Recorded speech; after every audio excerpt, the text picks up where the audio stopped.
perusahaan Ruby Telek and Data Consultant, dan saya juga CTO di Akadevo, yaitu sebuah platform akademik.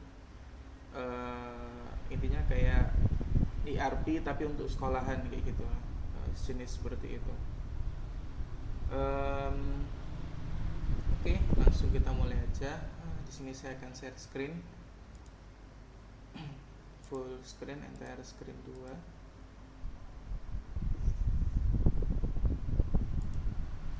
Di sini saya akan tunjukkan untuk materinya terlebih dahulu, yaitu di Notion. Bisa diakses di Google Drive yang tadi.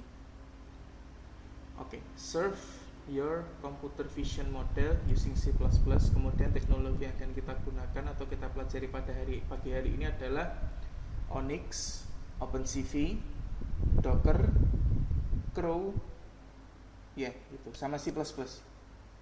Dimana Onyx itu nanti kita gunakan sebagai model formatnya. Kemudian OpenCV kita gunakan untuk computer vision pipelining, dan ternyata OpenCV cukup powerful, bahkan kita nggak perlu install Onyx Runtime.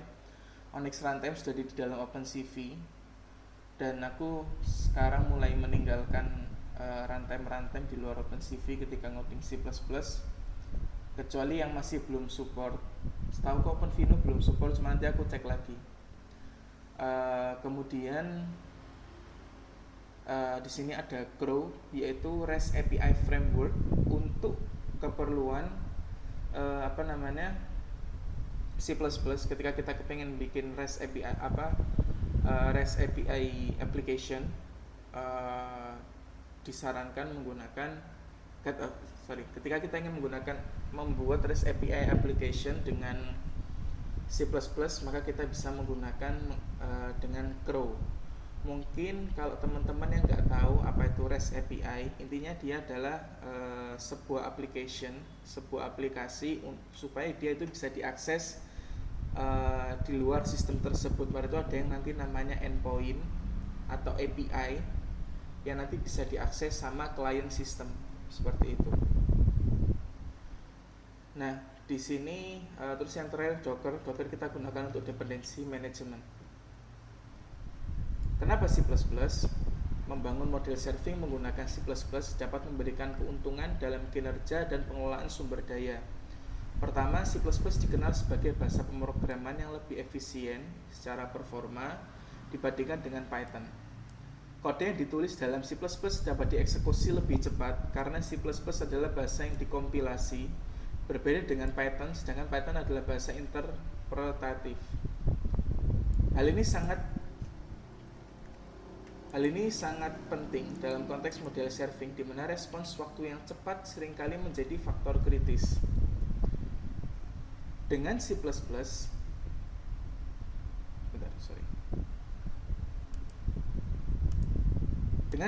model dapat dijalankan lebih efisien, memberikan latensi yang lebih rendah dan kapasitas untuk menangani beban kerja yang lebih besar.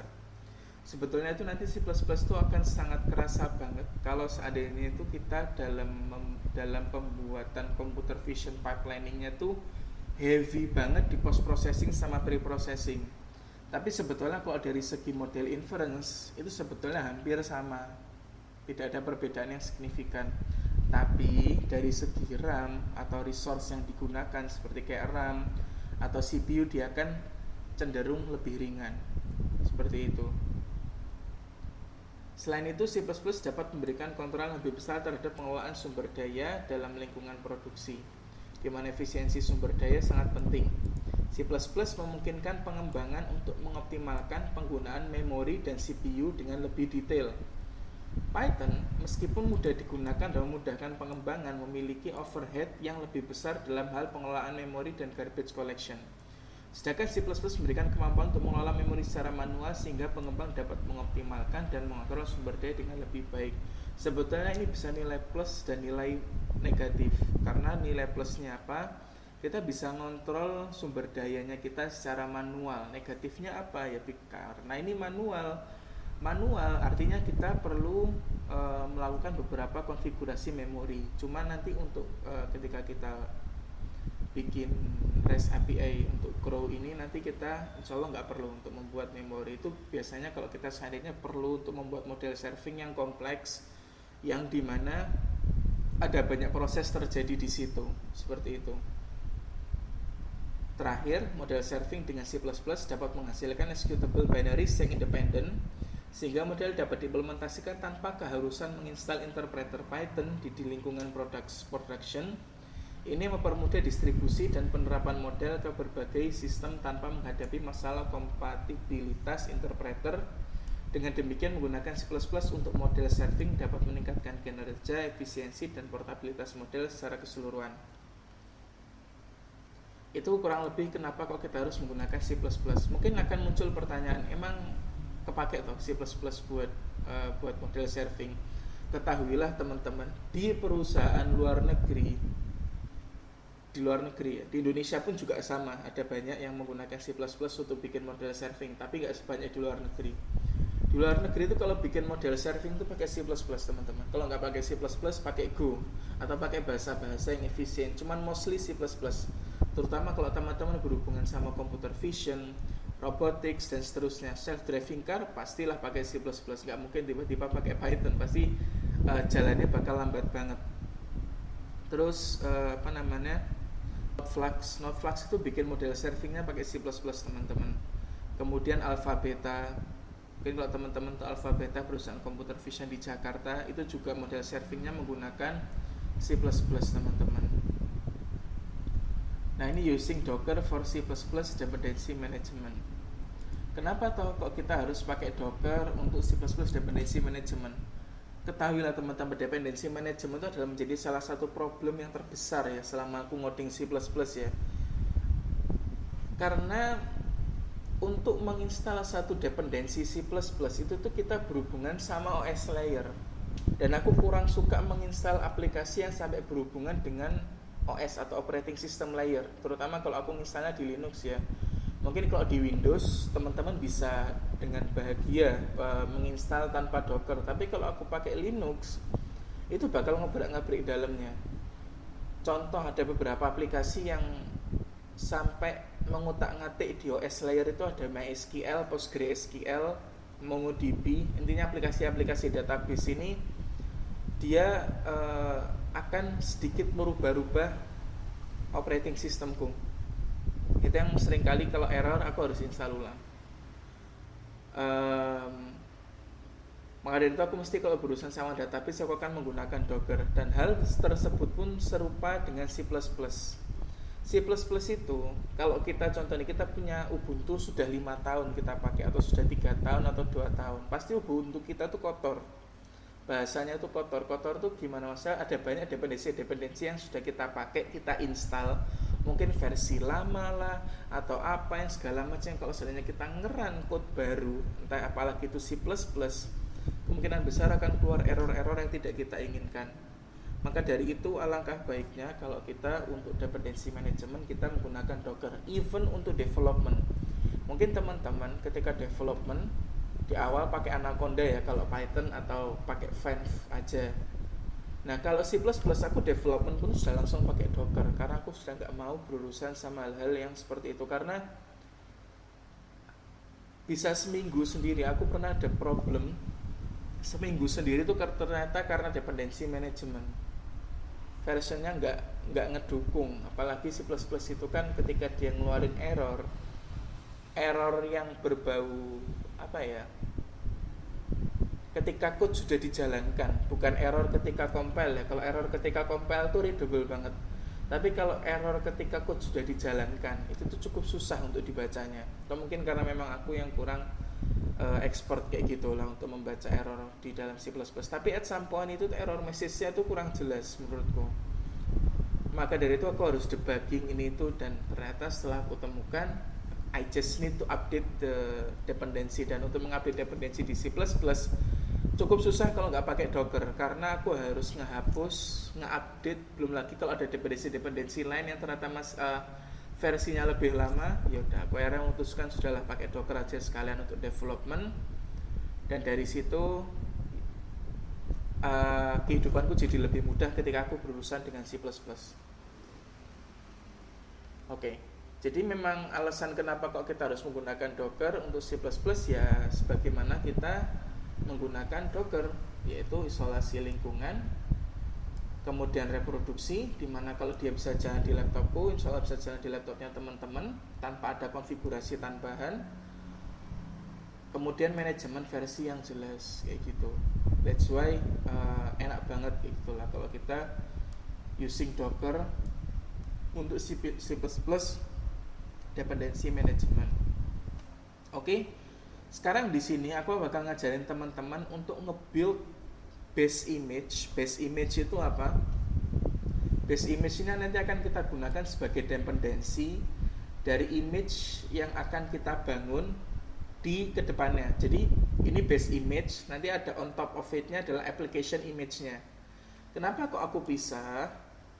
Karena sebetulnya aku sudah pernah bikin ini sih, dan biasanya nanti kalau ini kan contoh ini aku build namanya adalah Onyx Runtime Latest. Nanti ketika aku build REST API using Crow di bagian Docker filenya aku tinggal from Onyx Runtime Latest. Jadi aku tinggal panggil si dependensinya ini untuk running program ke bawahnya kayak gitu.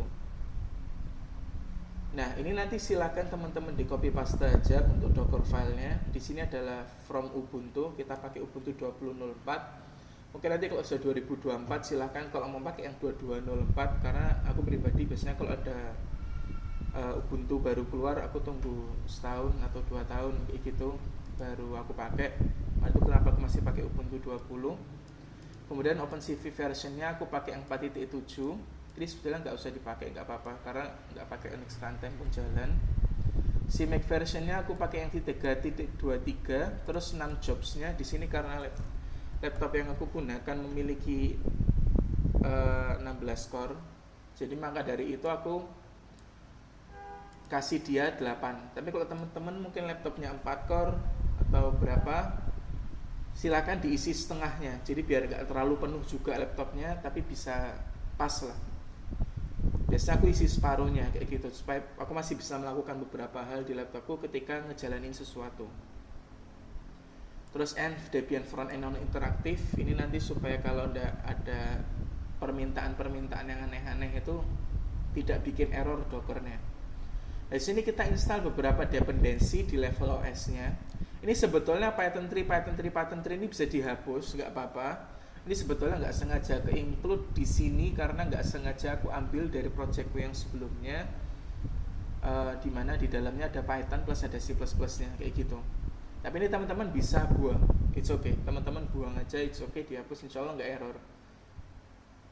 Kayak gitu. Nanti kalau seandainya ini sudah dibuang, berarti yang ini juga harus dibuang.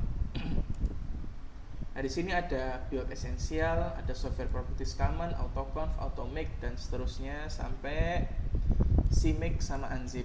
Terus baru run apt get clean. Habis itu run cd user log ini lebih ke untuk ngupdate si Python ya, supaya all Python dependencies dapat versi yang paling baru. Kemudian sistem lokal important for UTF. Nah, ini penting karena nanti ada beberapa permintaan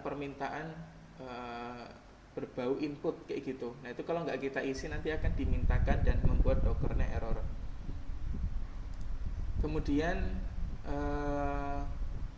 kita install CMake-nya, kita run cd tmp, kemudian kita wget http github gitware CMake lalala CMake version. Kemudian kita jalankan installnya menggunakan bash, CMake version, Linux x86, prefix dan seterusnya. Dan kemudian remove apa yang dalam folder tmp supaya untuk mengurangi ukuran dari Docker image-nya. Kemudian ini adalah komen untuk melakukan install si OpenCV-nya. Kayaknya JavaScript tapi Docker.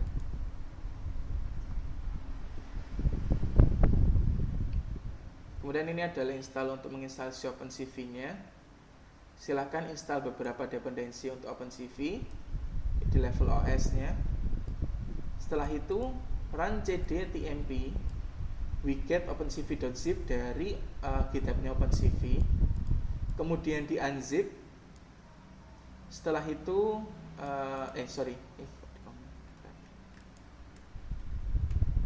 terus widget yang OpenCV contrib sama OpenCV ekstranya. Terus kemudian kita unzip satu-satu antara OpenCV.zip, OpenCV contrib sama OpenCV extra. Kemudian kita bikin folder build dan kita build si OpenCV-nya. Kita CMake dengan beberapa parameter ini.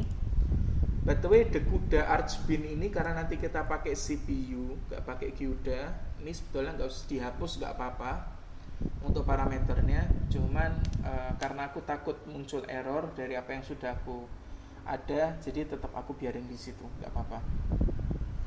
Terus kemudian CMake //build .parallel 6 jobsnya berapa, karena penting teman-teman kalau bisa kita multiprocessing karena kalau nggak bakal lama banget nge-build image ini pakai laptopku yang sudah aku naikin 8 core itu 40-an menit untuk nge-build si base image ini. Tapi kalau untuk nge-build yang image ini cepet banget kok, nggak lama. Apalagi kalau programnya teman-teman C++ nya bukan program yang kompleks. Lain cerita kalau programnya teman-teman C++ adalah program yang kompleks banget, baru itu mungkin bakal lama. Baru ini setelah kita install OpenCV, selanjutnya kita install untuk crow-nya, yaitu kita pakai libboost, aldev, libthread karena pakai multithreading di crow itu. Terus kemudian libcurl ini nggak kepake, tapi ini karena kebutuhan dari projectku yang sebelumnya aja, nggak sengaja ada di sini. Tapi bebas sih mau ada atau enggak, boleh dipakai boleh enggak. Terus kemudian di sini ada crow-nya yang diinstal kayak gitu. Oke, kita sudah ini Docker filenya. Di sini kita buka, kita copy, ini kita kasih nama Docker file base. Terus kemudian yang ini kita copy. Kemudian kita running terminal, ini terminal. Jalankan command docker build mainte itu maksudnya tagging. Onyx runtime latest mainf yaitu nama filenya, yaitu docker file base titik.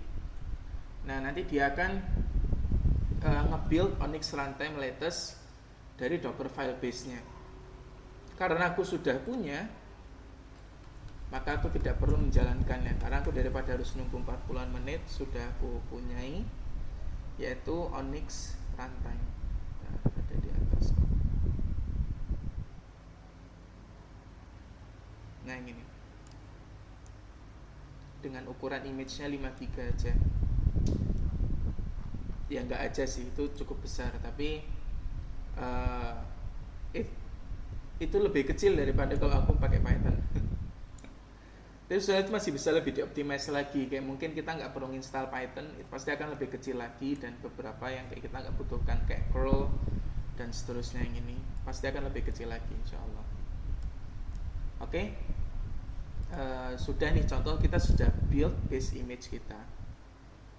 Oke. Silakan teman-teman kalau mau dicoba di copy aja, terus bikin file namanya docker file base, terus dijalankan dockernya, yaitu dengan komen ada di bawahnya komennya docker build mainte onyx runtime mainf docker file base, terus kemudian titik itu untuk menunjukkan direktori apa yang ingin dibangun image-nya, seperti itu. Tak tunggu 5 menit, silahkan teman-teman coba implementasi masing-masing untuk nge-build. Nanti sambil nunggu, teman-teman nunggu 40-an menit sekian kayak gitu, nanti kita bahas yang build REST API using crow. Oke, saya tunggu 5 menit atau mungkin ya 5 menit lah. Silakan bikin folder projectnya, kemudian dari Notion yang sudah saya kirimkan silahkan dibuka dan diarahkan ke bagian let's build docker image for our tutorial. Ini di copy, bikin file namanya docker file base, ini dipaste dan dijalankan docker build-nya. Mungkin kalau teman-teman lah aku belum install docker gimana. Nah, ini silahkan ke sini kalau mau install docker, install docker Ubuntu. Mungkin kalau teman-teman pakai Ubuntu, Tapi kalau teman-teman pakai Windows, silahkan install Docker Desktop Windows.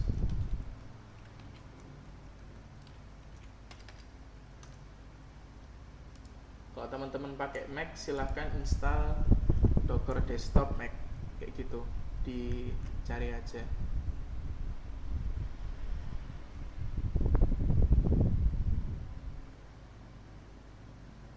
Maybe next time aku harus bilang ke teman-teman tool apa aja yang harus disiapin, biar nggak dadakan kayak gini. Mohon maaf sebelumnya.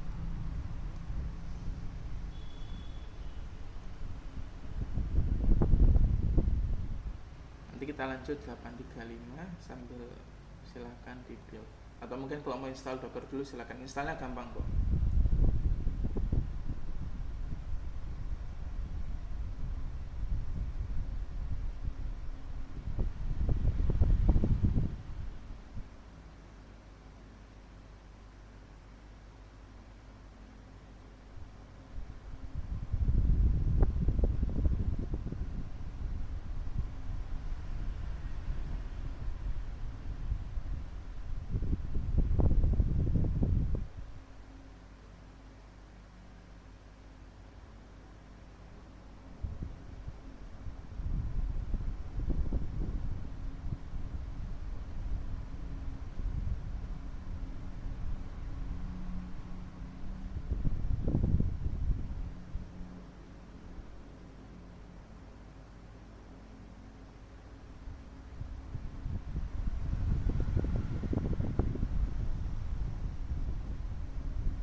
Sudah 835. Nah, sekarang saatnya kita belajar untuk build REST API using Crow. Sini kita akan coba untuk membuat Hello World Get API menggunakan Crow. Oke, di sini kita masuk ke, kita buat main.cpp.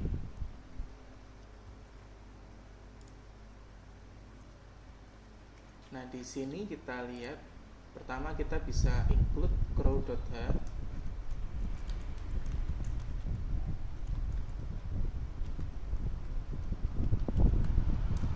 Kemudian setelah itu kita buat int main.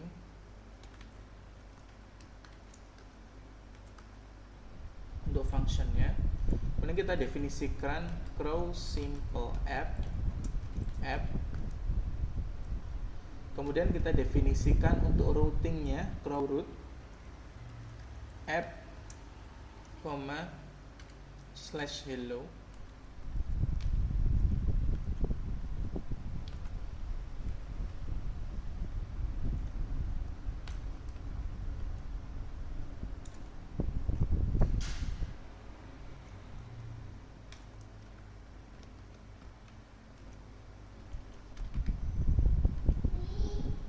Kemudian dia akan nge-return hello world kayak gitu. Ini kita coba jalankan. Setelah kita bikin main.cpp, jangan lupa kita juga perlu untuk ngebuat docker file untuk application-nya. Ini kita copy aja, kita bikin file namanya docker file. Di sini kita copy, dimana kita akan from Onyx runtime, yaitu image yang sudah kita build dari base-nya.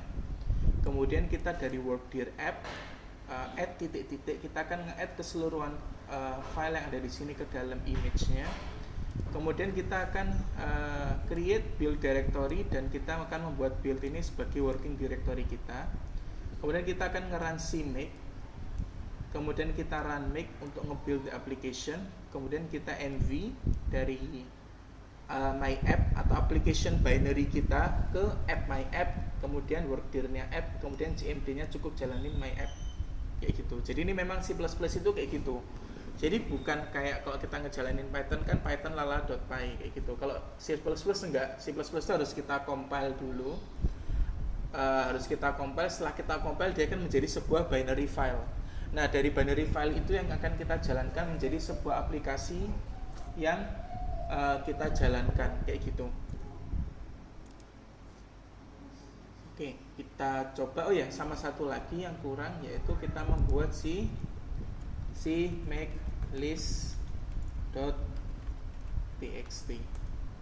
Ini juga untuk gimana kita nge-includein atau gimana cara kita nge-build si C++ application kita. Ini kita copy aja dari sini. Dimana di sini kita cmake minimum required-nya adalah versi 3.12 yang kita definisikan. Kemudian nama projectnya adalah my app. Kemudian kita set cmake C++ versi dari C++-nya adalah C++ 17. Kemudian find package-nya adalah boost komponen system required, karena ini kita pakai untuk crow. Kemudian include directories boost include dirs, kemudian add executable my app main cpp. Kemudian target link libraries, ini kita untuk mentargetkan link libraries-nya adalah boost sama pthread. Setelah itu set target properties my app properties runtime output directory cmake binary dir bin. Kemudian set target properties my app properties install rpath origin usr lib x86 64 linux genome. Oke, langsung kita buat aja docker build maintain workshop latest titik.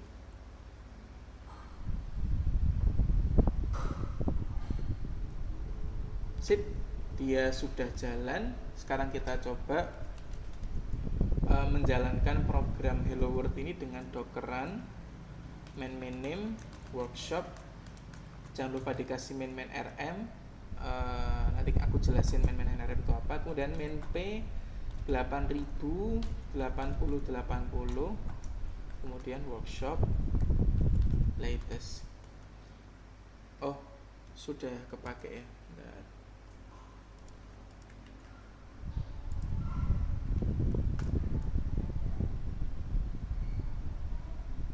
Docker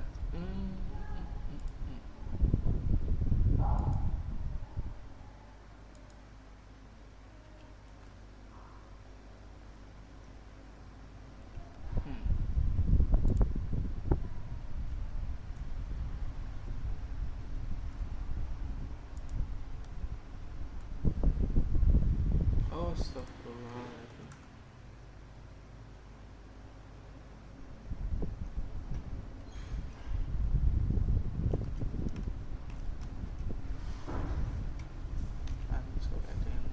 Pantas kok nggak jalan.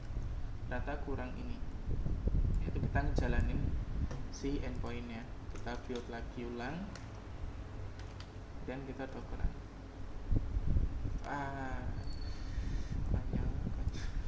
Sorry sedikit memalukan, lupa aku save.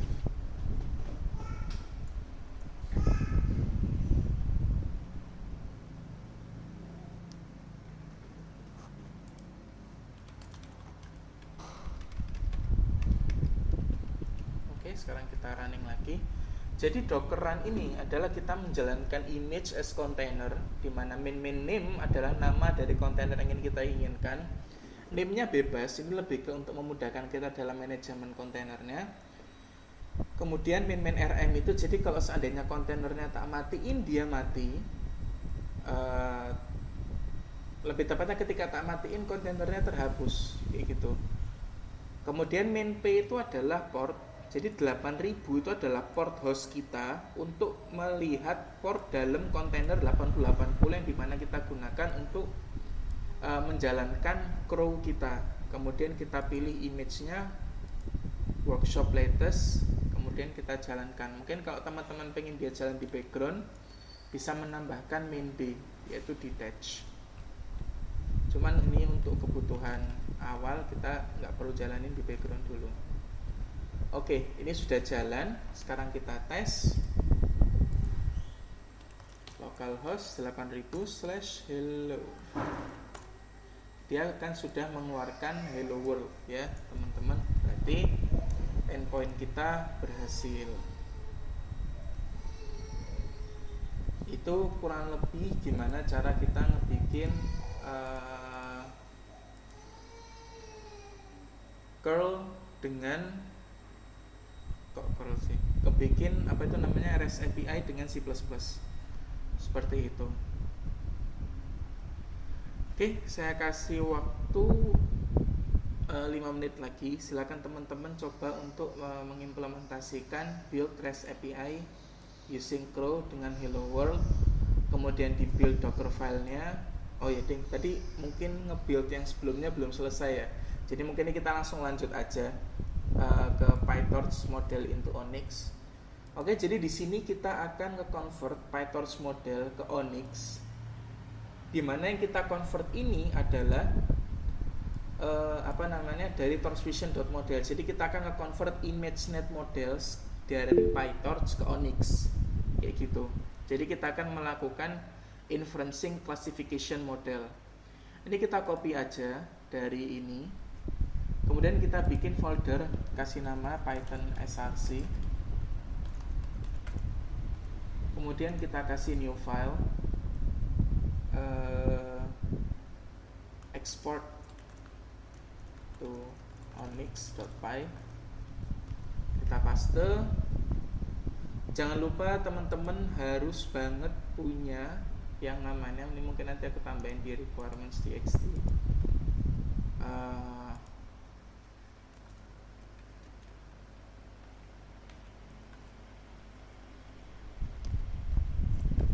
Pip install torchvision Onyx runtime, kayak gitu. Oke. Nah, teman-teman cukup nih saya bikin terminal baru. Kita masuk ke Python src. Kemudian, jangan lupa karena dia akan nge-build di folder CKPT, kita akan tambahin folder namanya CKPT, dimana di situ dia akan nge-build si ResNet 50 Onyx-nya. Kita langsung kita jalankan aja Python export to Onyx. Jadi di sini pertama kita ngeload modelnya dulu. Setelah kita ngeload modelnya, kita set the model to evaluation mode. Kemudian kita nge-create dummy input dengan shape yang kita inginkan, yaitu 1,3,224 Kemudian kita specify Onyx path-nya, yaitu CKPT ResNet 50 Onyx. Ini dimana kita akan nge-exportnya. Baru torch.onyx.export model, dummy input, Onyx path. Kemudian verbose sama dengan true. Kemudian print ResNet 50 has been successfully converted to Onyx and saved at Onyx path, kayak gitu. Oke. Sekarang dia sudah berhasil ke ekspor ya si Onyx-nya, si model PyTorch-nya ke dalam bentuk Onyx. Jadi model yang akan kita jalankan adalah model untuk mengklasifikasi 1000 jenis objek, yaitu dari ImageNet dataset, itu di mana dalamnya ada labrador, anjing, ada jenis-jenis ikan hiu sama jenis-jenis kucing, kayak gitu. Setelah itu yang akan kita lakukan adalah setelah kita ubah nih ke Onyx, kita akan membuat computer vision pipeline menggunakan C++. Pertama, kita perlu membuat yang namanya engine.h dan engine.cpp, di mana engine.h ini yang nanti akan kita includekan ke dalam main.cpp, dan engine.cpp ini adalah versi detailnya dari engine.h, kayak gitu. Oke, langsung aja. Di sini kita bikin engine.h-nya. If def engine h, kemudian kita define engine h-nya, kemudian kita include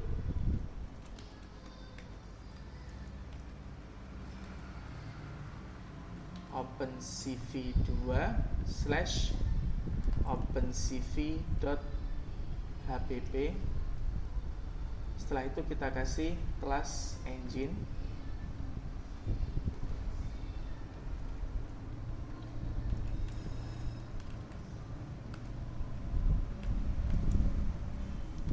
Oke, kemudian setelah itu kita bikin public.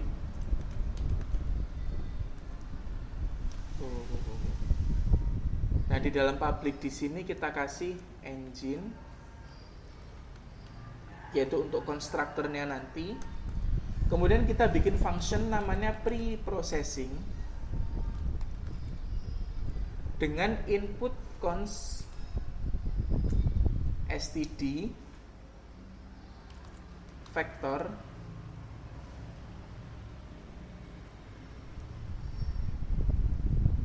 unsigned char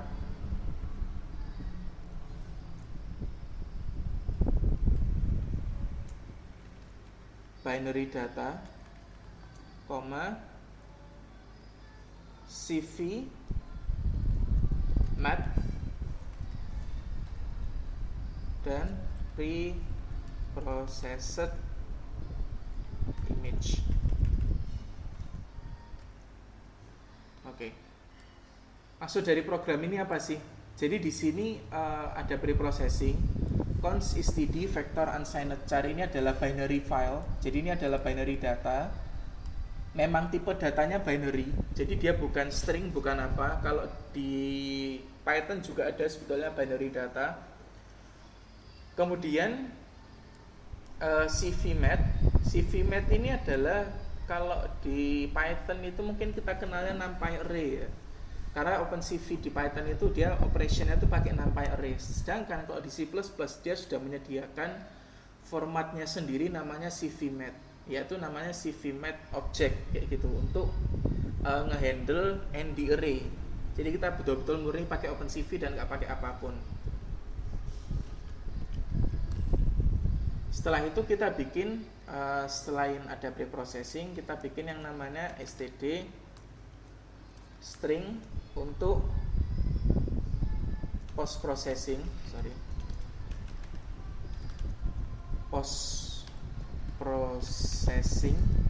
di mana outputnya, di mana inputnya adalah const cv math dan output. Jadi ini adalah untuk output predictionnya ya, dari output predictionnya. Kemudian ada std string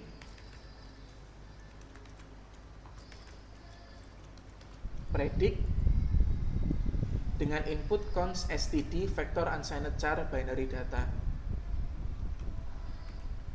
Kemudian selain ada public, kita ada juga untuk private-nya, yaitu untuk private variabelnya, yaitu CV DNN-net. Jadi untuk ngeload neural network-nya, kita akan menggunakan OpenCV DNN. Kemudian std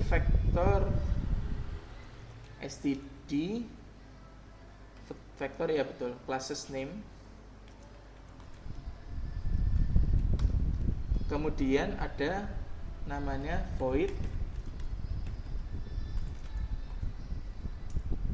load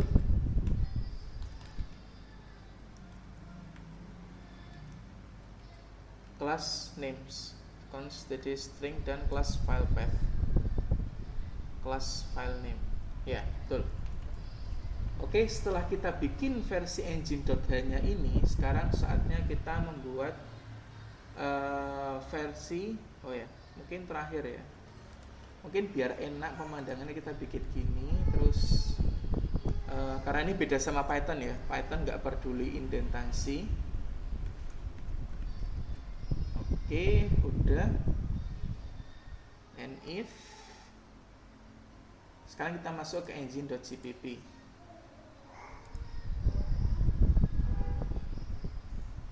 Di dalam engine.cpp ini kita akan include beberapa dependensi.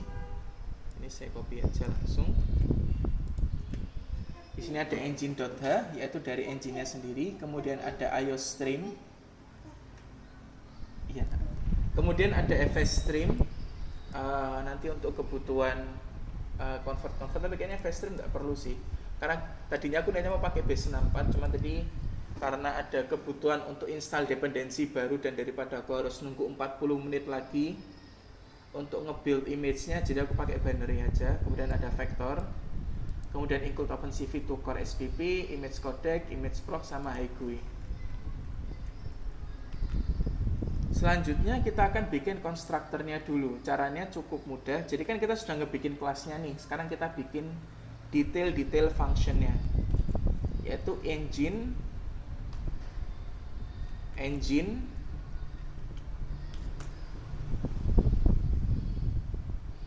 const std string model path. Ini model pathnya kita ganti di dalam CKBT, copy relative path. Kemudian net sama dengan CV DNN read net from Onyx model path. Kemudian kita load class names-nya, yaitu const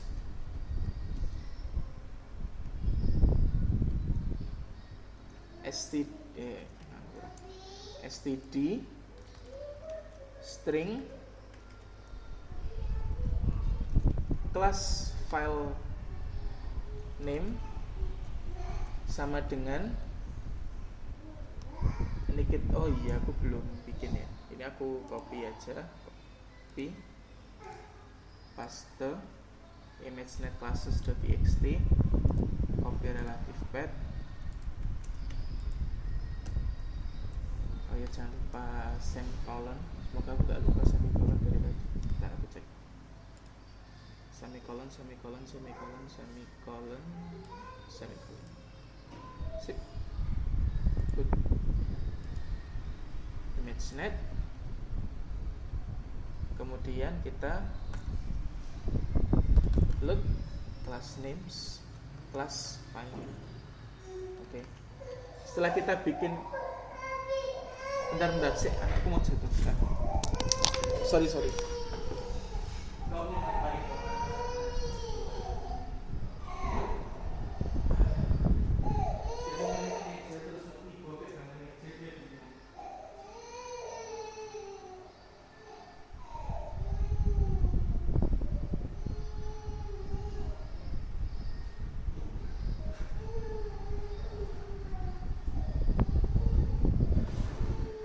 Oke, Oke, saya mohon maaf sebesar-besarnya atas apa yang baru saja terjadi.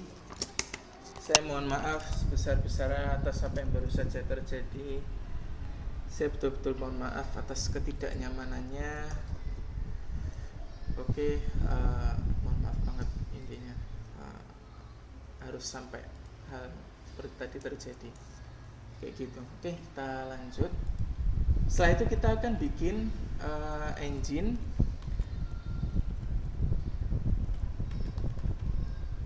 Load class names, yaitu kita isi inputnya sama dengan yang di sini, yaitu const std bla bla bla bla.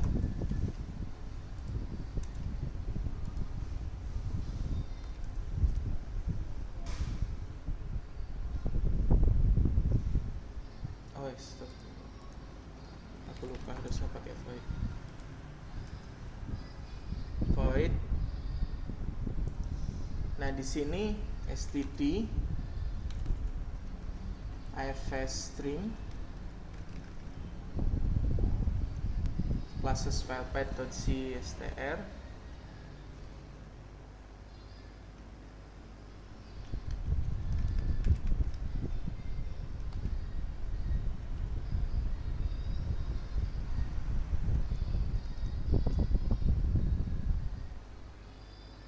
if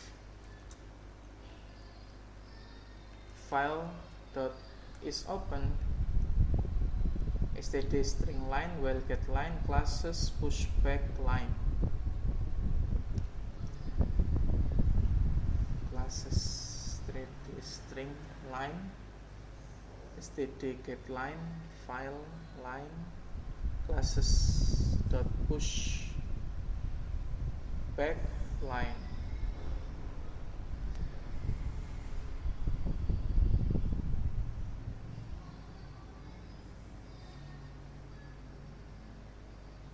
Class names.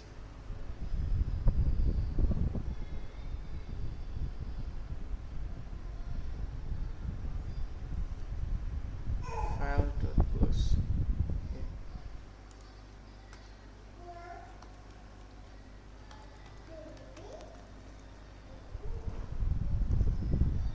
Kemudian else unable to open. Okay. Mungkin di sini namanya bukan tapi classes names.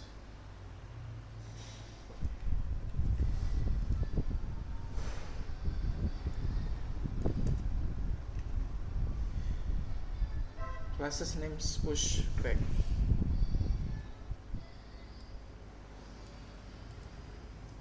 Okay, I think it's pretty good. Okay, lanjut. Setelah kita bikin dua ini, harusnya dia sudah bisa jalan. Lanjut, saatnya kita untuk ngebikin pre-processingnya, yaitu void engine pre-process. Ini kita copy aja lah yang di sini. Pre-processing.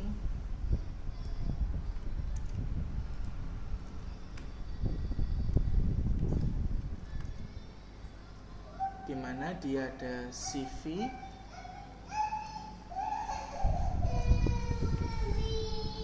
mat image sama dengan cv im decode binary data, cv im read color. Setelah itu habis kita load kita decode dari binary ke image. Setelah itu kemudian kita resize dia ke 224, tapi sebelum itu kita cv mat atau mungkin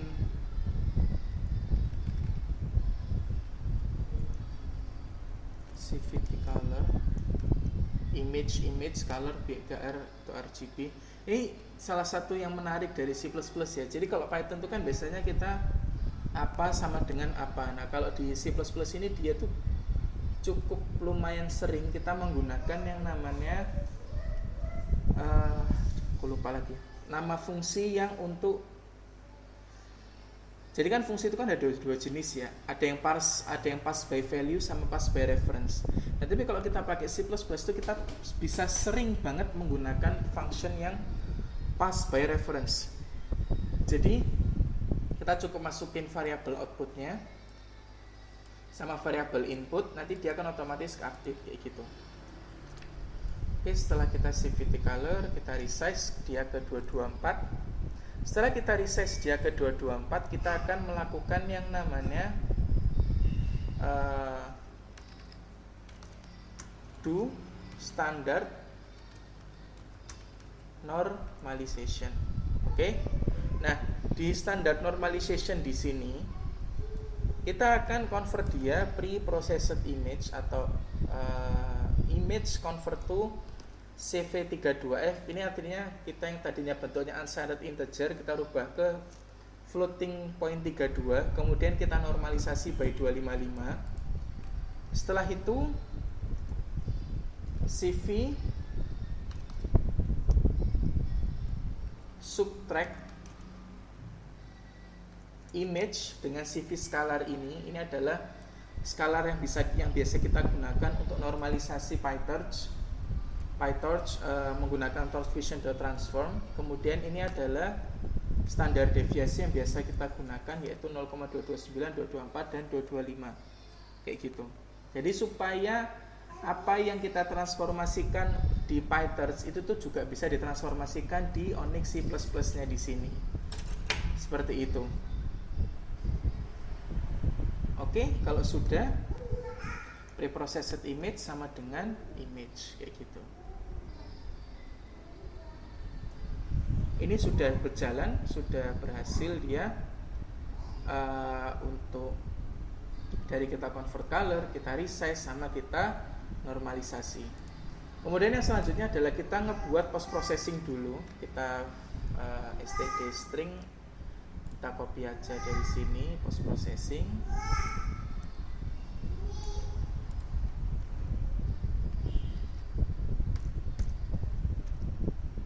Dari output.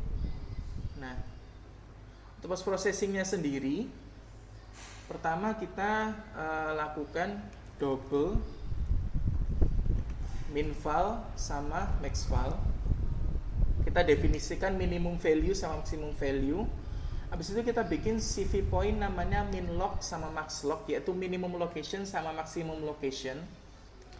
Baru di sini kita pakai yang namanya CV min_max_log, output min_val, max_val, min_log, max_log. Jadi min_max_log ini dia akan dari output itu tuh dia nyari minimum value-nya apa, maksimum value-nya apa, minimum location-nya ada di mana, maksudnya argumen argmin ya. Kalau di Python mungkin kita biasanya pakai np.argmin. Ini sama kayak gitu, sama ini juga argmax-nya gimana. Baru nanti di situ int, ya ini juga bisa langsung kayak gitu, std string result sama dengan classes names maxlog.x kayak gitu. Nanti baru return result seperti itu. Setelah kita bikin post processingnya, baru kita bikin std string predictnya. Jadi di sini ada predict consists the vector assigned char, binary data, CVMAT preprocessed image, kemudian kita jalankan preprocessing dia. Kemudian CVMAT blob, CVDNN blob from image, preprocessed image 1. Ini nggak perlu, ini kita hapus saja. Cukup preprocessed image-nya aja yang kita butuhkan. Kemudian net.set input blob, kemudian CVMAT output net.forward. Ini kita jalankan networknya. Baru kita post processing dan kita akan dapat resultnya kayak gitu. Sepertinya itu fungsi terakhir yang kita gunakan. Setelah kita bikin engine.cpp, sekarang saatnya kita masukkan dia ke dalam main.cpp, yaitu kita include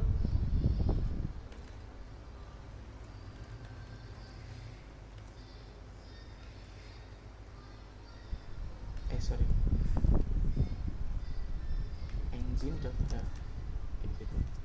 Oke, setelah kita include si engine.h-nya, sekarang saatnya kita ngebikin crow root untuk si engine-nya. Pertama kita bikin dulu engine. Setelah itu crow root app, /predict.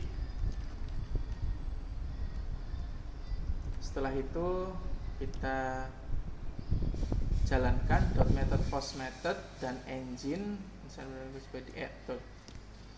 return result. Jadi di sini ada metodenya post method, kemudian engine conscrow request dan rec. Ini kenapa kok harus dikasih gini, supaya variabel yang ada di luar itu tuh bisa masuk ke dalam si crow root-nya ini atau si function, si lambda function-nya. Karena kalau nggak kita masukkan kayak gini, dia tidak akan masuklah variabel engine ini kayak gitu. Kemudian kita conscrow request rec, kemudian std vector unsigned char, yaitu untuk binary data rec.body begin rec.body end kayak gitu. Kemudian std string result engine.predict binary data, kemudian return result. Oke, ini sudah siap. Terakhir paling yang kita config adalah si maclist-nya. Si maclist-nya di sini kita tambahin beberapa requirement, yaitu di sini ada OpenCV. Ini curl nggak butuh sebetulnya. Kemudian ada tambahan di OpenCV libs. Ini kita copy aja, kemudian kita paste di si maclist.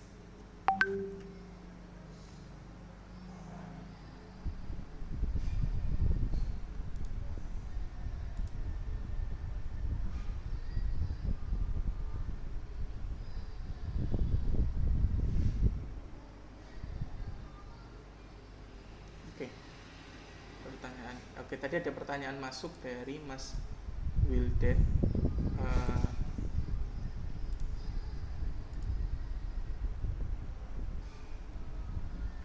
Oke, sip. Ini kita copy, sudah kita copy, kita paste. Sip, kita coba jalanin ya untuk programnya. Kita running dari Docker build tadi.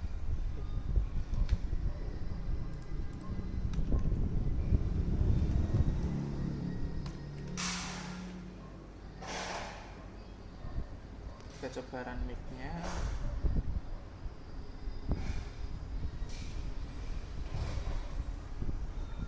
Make did not complete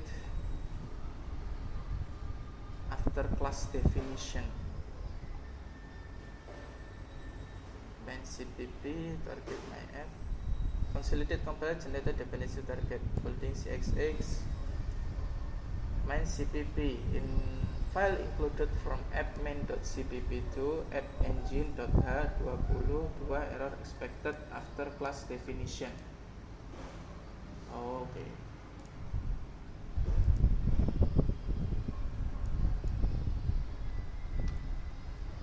Iya kan? Oh iya betul. Oke. Kita coba run mic lagi.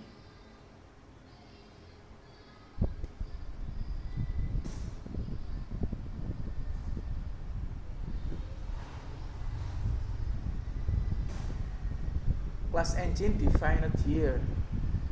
In function, std string was not declared in the scopes. Classes names.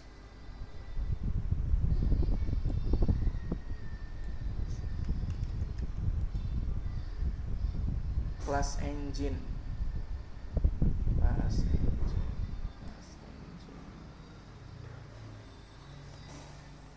Not class engine defined here. In function, std string. Class names was not declared in the scopes.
Classes name was not declared on this scope.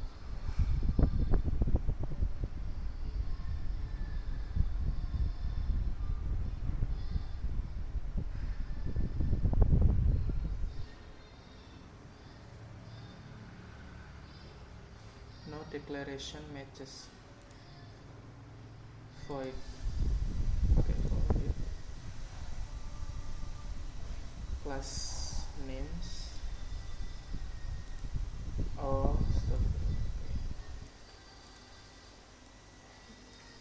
So it's the default typo.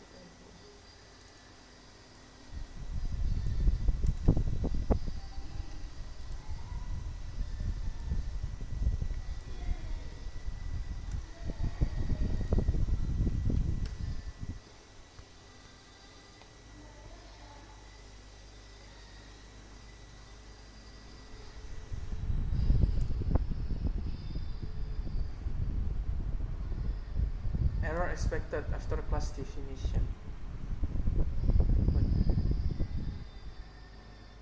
In which? Oh, oke. Kita ditaruh Ctrl Z.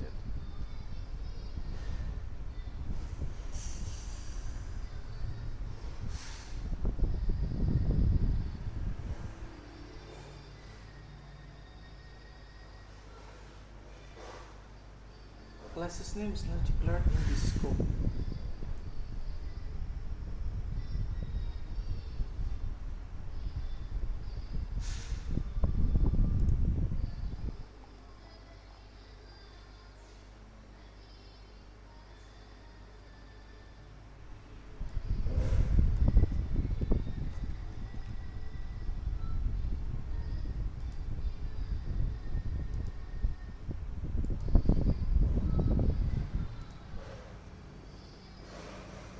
Class names was not declared on this scope.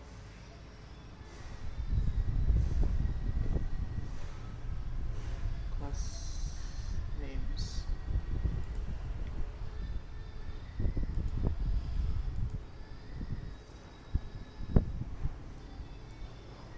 Let's update.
Oke.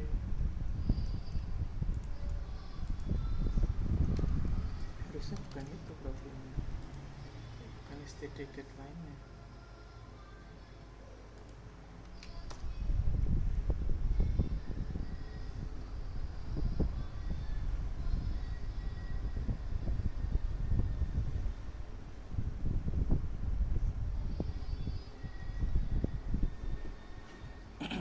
It's not declared on this scope.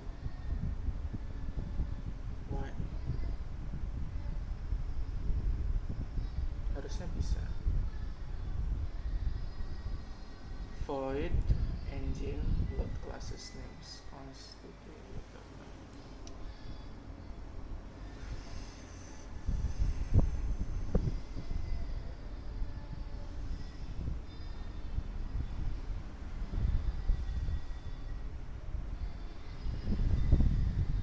Ini aja lah.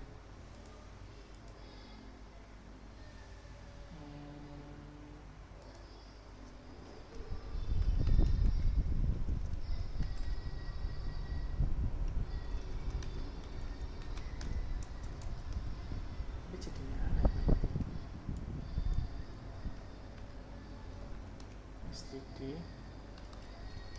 vector std string.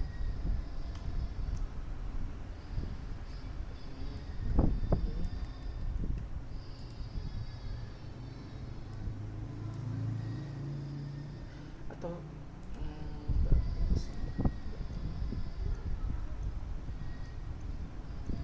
tetap bisa pakai void, cuman ini bukan sama dengan, tapi koma classes names, berarti koma std vector pakai reference classes names. Terus di engine.nya diupdate.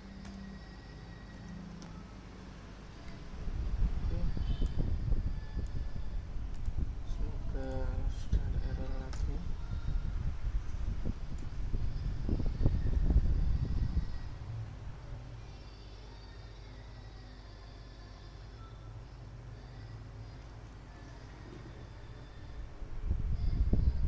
Classes name in this scope was not declared in this scope. Jadi penasaran, apakah karena dia private, apakah harus public? Tapi private harusnya nggak ada masalah. Dari tadi di variable net-nya nggak ada masalah. What makes it different?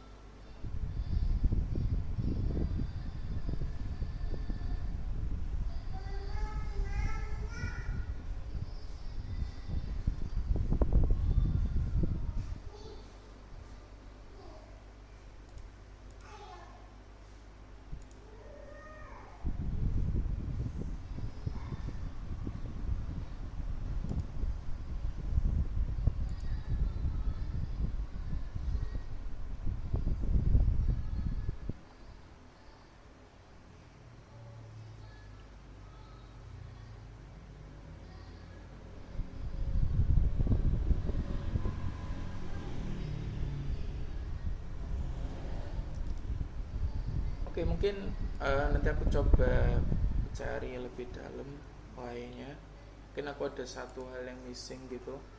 Untuk sementara ini aku copy aja from my last code kayak gitu. Sama engine.nya juga sama.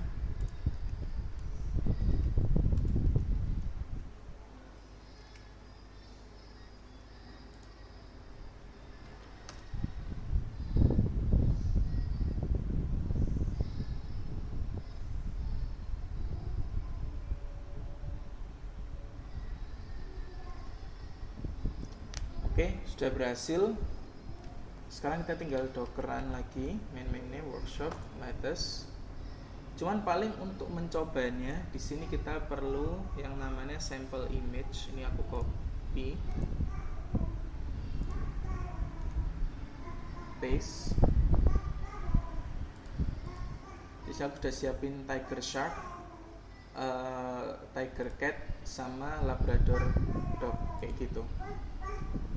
Terus kemudian di Python src aku tambahin example.py buat ngeload si endpointnya menggunakan yang namanya python request.py. Ini aku copy aja untuk request code-nya.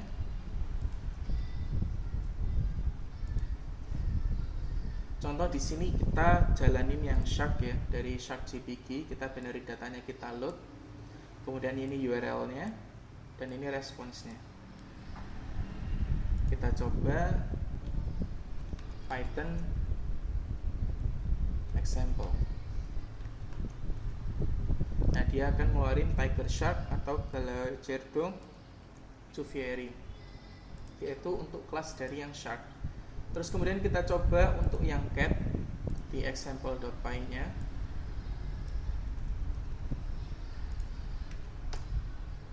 Nah, dia akan keluar tiger cat, dan yang terakhir adalah labrador.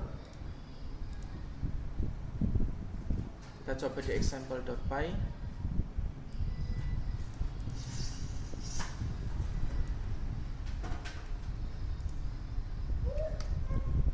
Labrador Retriever. Oke, kita sudah berhasil. Nanti untuk yang tadi kenapa kok bisa gagal, aku akan coba cari tahu lebih lanjut. Apakah karena di dalam engine.h-nya ataukah karena apa?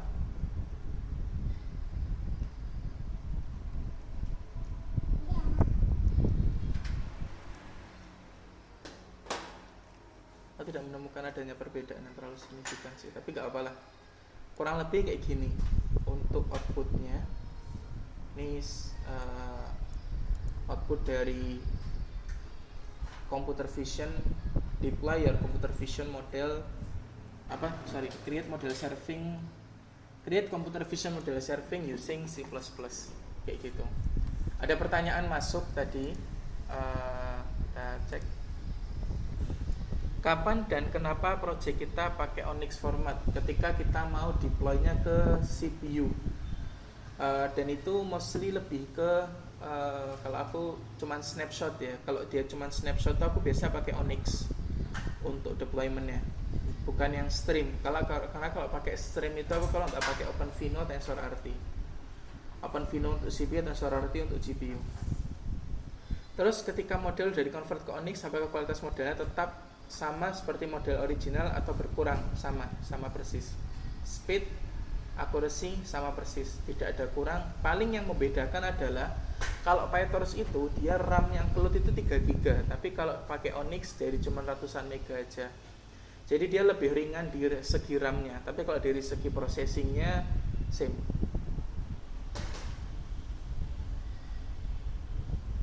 Ada yang mau tanyakan lagi mungkin?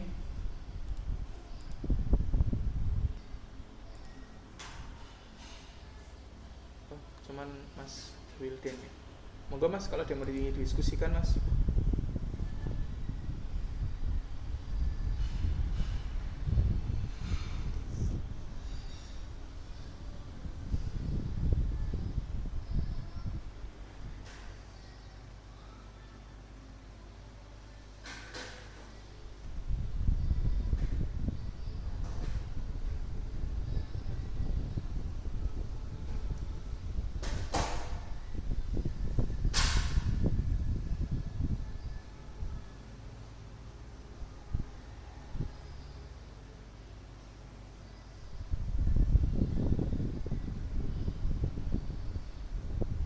Kayaknya ini pada FK dan oke, mungkin saya cukupkan. Nanti kalau ada yang mau ditanyakan bisa via chat, monggo, saya sangat open sekali via chat untuk ditanyakan problem-problemnya. Mungkin itu aja kalau dari saya. Terima kasih. Assalamualaikum warahmatullahi wabarakatuh.